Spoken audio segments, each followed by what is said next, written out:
नमस्कार दोस्तों, स्वागत है आपका जोश प्लस में। क्या कभी आपने नोटिस किया कि गुस्सा आते ही दिल तेज धड़कता है, सांसें भारी हो जाती हैं और दिमाग में बस एक ही आवाज गूंजती है, बस अब और नहीं। अगर आपके साथ भी ऐसा हुआ है तो ये वीडियो आपके लिए है। लेकिन रुकिए, क्या आपको लगता है ये रिएक्शन बस आपकी आदत है? असल में ये आपके दिमाग की एक बायोलॉजिकल प्रोसेस है। आज हम सिर्फ टिप्स नहीं देंगे, बल्कि साइंस और साइकोलॉजी की मदद से समझेंगे कि गुस्से पर कैसे पूरी तरह काबू पाया जाए। अब ये समझते हैं कि आखिर गुस्सा क्यों आता है, तो चलिए जानते इसके साइंस। डॉक्टर पॉल एकमैन, जो इमोशंस पर दुनिया के सबसे बड़े रिसर्चर्स में से एक हैं, कहते हैं anger is as natural as joy और फियर। यानी गुस्सा भी उतना ही नेचुरल इमोशन है जितना खुशी या डर। ये तब ट्रिगर होता है जब हमारा ब्रेन किसी सिचुएशन को थ्रेट, इंसल्ट या इनजस्टिस के रूप में डिटेक्ट करता है। हमारे दिमाग में एक छोटा सा हिस्सा होता है जिसे कहते हैं अम्यगदला।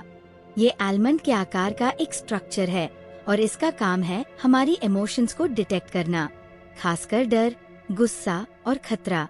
इसे आप अपने ब्रेन का इमोशनल अलार्म सिस्टम मान सकते हैं। जैसे ही अम्यगदला को कोई भी खतरे का संकेत मिलता है, चाहे वो किसी का ऊंची आवाज में बोलना हो, किसी का आपके साथ गलत बर्ताव करना हो या फिर कोई फिजिकल थ्रेट, ये तुरंत अलर्ट मोड में चला जाता है।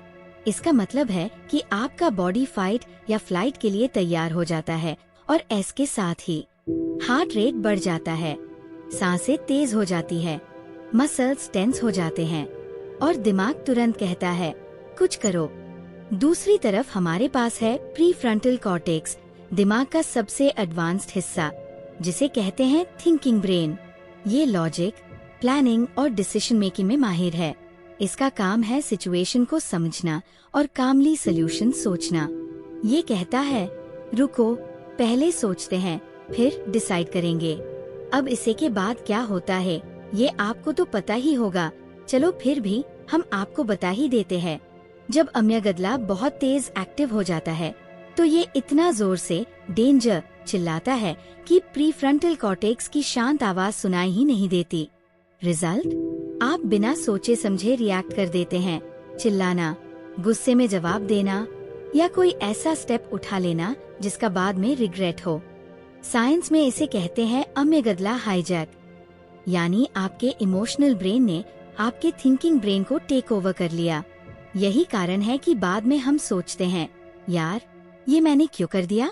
अब आप ही बताओ ऐसा कब कब हुआ है आपके साथ। अब जानते हैं कि साइंटिस्ट्स क्या कहते हैं। अमेरिकन साइकोलॉजिकल एसोसिएशन APA कहती है anger itself isn't bad, uncontrolled anger is dangerous.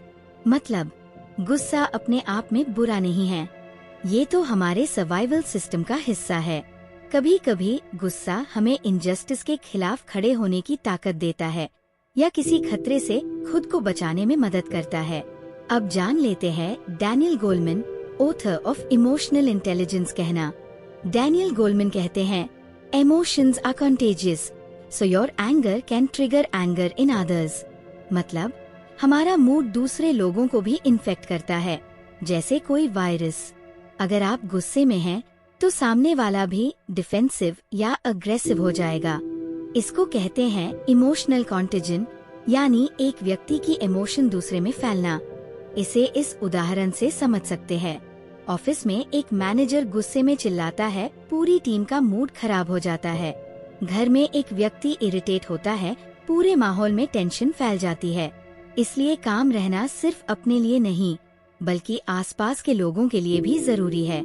अब जान लेते हैं कि इसे कंट्रोल कैसे किया जाए, यानी कि practical ways to control anger, और वो भी साइंटिफिकली प्रूवन। पहला है बॉक्स ब्रीदिंग। 4 सेकंड तक सांस अंदर लें, 4 सेकंड रोकें, 4 सेकंड बाहर छोड़े, 4 सेकंड फिर रोकें। ये सिर्फ योग वालों की चीज नहीं है, नेवी सील्स भी इस ब्रीदिंग टेक्निक को एक्सट्रीम स्ट्रेस सिचुएशंस में यूज करते हैं। इसके पीछे का साइंस जान लेते हैं। जब आप ब्रीदिंग को कंट्रोल करते हैं तो पैरासिम्पैथेटिक नर्वस सिस्टम एक्टिवेट होता है, जिससे हार्ट रेट नॉर्मल होता है, ब्लड प्रेशर कम होता है और दिमाग रिएक्ट मोड से काम मोड में चला जाता है। वैसे तो तरीके बहुत से हैं, पर असरदार सिर्फ 2 ही है और दूसरा है काउंट बैकवर्ड्स। धीरे धीरे 10 से 1 तक गिनना।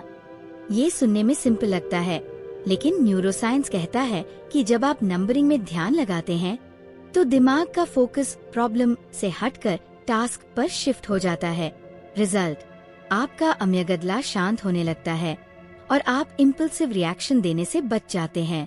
रियल लाइफ एग्जाम्पल भी जान लेते हैं। मान लो आपका फ्रेंड आपके बारे में गलत बोल रहा है। फर्स्ट रिएक्शन होगा काउंटर अटैक, लेकिन अगर आप पॉज करके कामली रिप्लाई करते हैं तो सामने वाला भी डिफेंसिव से कोऑपरेटिव मोड में आ जाता है। ये सिर्फ आपकी रिस्पेक्ट नहीं बचाता, बल्कि रिलेशनशिप भी बचाता है। दोस्तों, अगर ये वीडियो आपको हेल्पफुल लगा तो इसे बस अपने पास मत रखो, शेयर करो ताकि किसी और का गुस्सा भी आज थोड़ा ठंडा हो जाए।